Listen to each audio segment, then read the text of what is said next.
First of all, Scott, can you explain a little more how your company works with Facebook and Facebook credits? Sure. So what we do is we work with different retailers and brands that want to use Facebook credits as an incentive, either on Facebook or off Facebook. So, for example, shoebuy.com, which sells shoes, you could buy a pair of shoes from them and get 50 free Facebook credits as an incentive. And so it's a way to get people over the hurdle of making a purchase online. You could also use it for people to sign up for email addresses or retweet a message. There's a whole wide spectrum of things that different brands and retailers can use Facebook credits for as an incentive. Are any businesses exempt from Facebook credits, that 30% cut that Facebook takes? So the Facebook credits are really, the 30% cut is intended for the games, or at least the exclusive use of Facebook as a payment is intended for games. So all the other businesses that are using Facebook credits are giving up that 30% transaction fee to Facebook. So if you're using Facebook credits, you're paying the 30%. So what is, as you understand it, Facebook's vision for Facebook credits? Well, if you look at what's happening in the social gaming space, there's hundreds of games and apps on Facebook. You have hundreds of millions of people that are playing these games. And before Facebook credits were around, each game would have their own currency. And that could be very confusing and complicated to customers.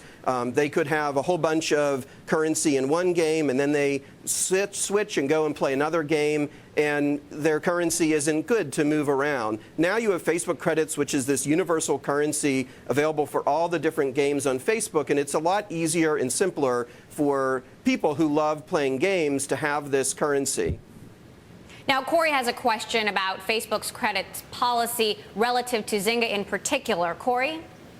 Yeah, when Zynga switched to the Facebook credits, it cost them a lot more money. They were making so much money already. They're still profitable, but it really took a big chunk out of their profits. Do you, for a more sensitive business, it could have been a killer. Do you see that in other businesses?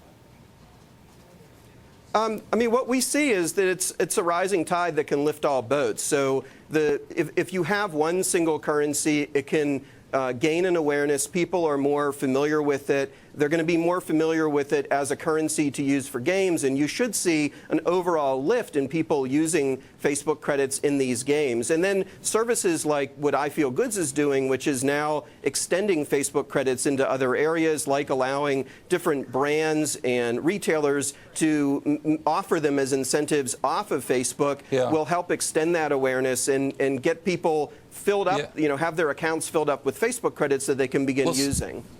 Scott, real quick, in the Zynga filing, they warned that there have been problems with people trying to essentially hack or create artificial counterfeit credits, counterfeit goods, and essentially steal money from the company. Is that a concern? Have we ever seen this? They say in the filing that they have. Well, I think in any situation with virtual currency, with the anonymity that's involved, anything online, there's always risks around fraud and security, and it's something that you need to take extra precautions on. I think they were, very smart to add that in the S1. All right, Scott Silverman, founder of Ifeelgoods, thanks so much for joining us here on Bloomberg.